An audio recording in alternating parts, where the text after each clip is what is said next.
47টি শর্তে বিশ্বের প্রথম সংবিধান নবী রচনা করে মদিনায় সনদ করেছিলেন।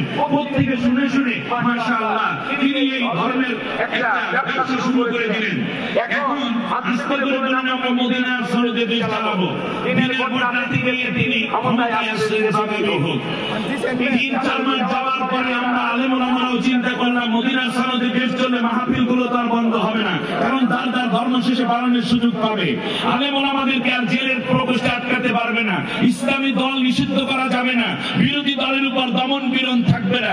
এরকম আশা করে যখন একটু বুক বেঁধে থাকলাম, 3-4 মাস পরে দেখলাম দেশটার মদিনার সনদে চলে না, দেশ মোদির সনদে চালান শুরু হয়ে গেছিল। ঠিক না বলে? আজ তাই মানবতার কল্যাণে এই বিশাল আয়োজন আমি প্রাণ খোলা অভিনন্দন জানাই, কৃতজ্ঞতা জানাই আমার প্রিয় ময়মনসিংহবাসীকে, যারা এই মোমেন শাহীদে এত বড় আয়োজন করেছেন, কষ্ট করে আপনারা এসেছেন।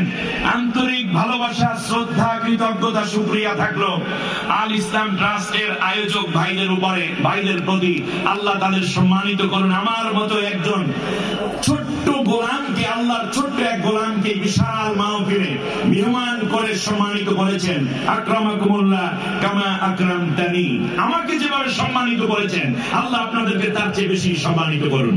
আমার সাথে সবাই মিলে একটু আয়াত তিলাওয়াত করি। এটা তাফসীর মাহফিল, এটা ভুলে গেলে চলবে না। আমি আজ আপনাদের উদ্দেশ্যে যে আয়াতখানা তিলাওয়াত করব তার আগে আমি তার মূল কথাটি আপনাদেরকে জানিয়ে দিতে চাই। সেটা হচ্ছে এই যে এই পৃথিবীতে আল্লাহ রাব্বুল আলামিন অনেক কাজ ফরজ করেছেন।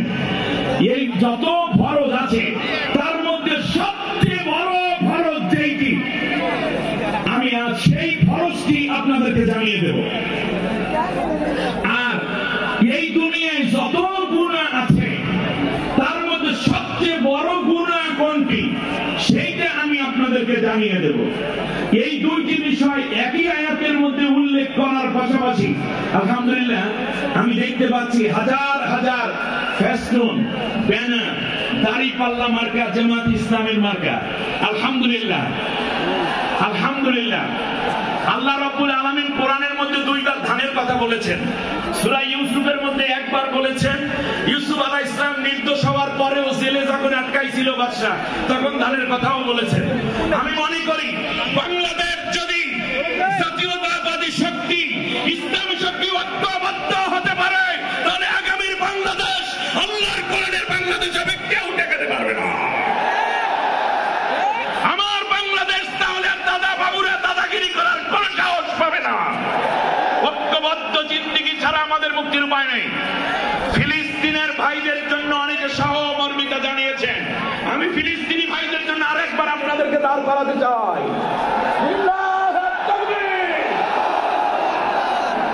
আল্লাহ তাআলা তুমি ফিলিস্তিনিদেরকে মুক্তি দান করো বলেন আমিন।